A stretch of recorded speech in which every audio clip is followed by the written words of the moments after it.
রাধে রাধে বন্ধুরা, আজকে চলে যাচ্ছিলাম এক মেশোর বাড়িতে বিশ্বকর্মা পুজোর নিমন্ত্রণে। পুজো তো অনেক দিন আগেই চলে গেছে, কিন্তু নিমন্ত্রণটা আজকে। মেশোর বাড়ি অনেক বড় কারখানা, আর এখানে দেখো কত সুন্দর বাড়ি করে রেখে ফেলে রেখে চলে গেছে, কেউই থাকে না। আর এই রইলাম আমি। প্লিজ মুখের পিম্পলটাকে ইগনোর করো, যখন তখন হয়ে বসে আর কি। এই যে আমাদের মেশো, এসেই খেতে বসে পড়লাম। থালা গ্লাস তো দেবেই, নাহলে খাবো কিসে। তারপরে দিল ফ্রাইড রাইস আর মাংস। উফ, অসাধারণ হয়েছিল রান্না, খুব ভালো হয়েছিল। এইখানে আমার ননদ খাচ্ছিল, পাশে আমার শাশুড়ি বসা। খাওয়ার মাঝেই মেশো একবার এসে দেখে গেল যে সব কিছু ঠিকঠাক চলছে কিনা।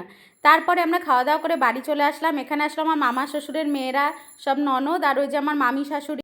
চুল উঠে উঠে আমার মাথার এমন অবস্থা হয়েছে, কোনো তেল আর বাদ রাখিনি, তাই ইন্দুলেখা ইউজ করা হয়ে গেছে পুরো শেষ। এখন আমার বর আদিবাসী তেল অর্ডার করে দিয়েছে, মানে কোনো কিছু আমরা বাদ রাখবো না, সব কিছু ট্রাই করে তো দেখা যাক কী হয়। এখন এইটাকে ব্যাস কাটাছেড়া করে এখন বার করব তেলটা। আমার তো মনে হয় কয়দিন পর ভীমের রাজুর মতন আমার মাথায় শুধু দুটো চুল দেখা যাবে, আর পুরোটাই টাক। এত চুল ওঠে, এত চুল ওঠে, মানে বলার মতন না। তাই না পেরে ইন্দুলেখাও ইউজ করলাম, দেখলাম না সেরকম কোনো একটা ভালো রেজাল্ট পেলাম না। তাই এবার অর্ডার করে দিয়েছিল আদিবাসী হেয়ার অয়েল। তারপর সন্ধ্যাবেলা একটু কাজের সূত্রে হাবড়ায় চলে গেলাম। তারপরে ভাবলাম এইটা ওইটা না খেয়ে যাই, গিয়ে কিছু ভালো কিছুই খাই। তাই মিয়মরে ঢুকে পড়লাম।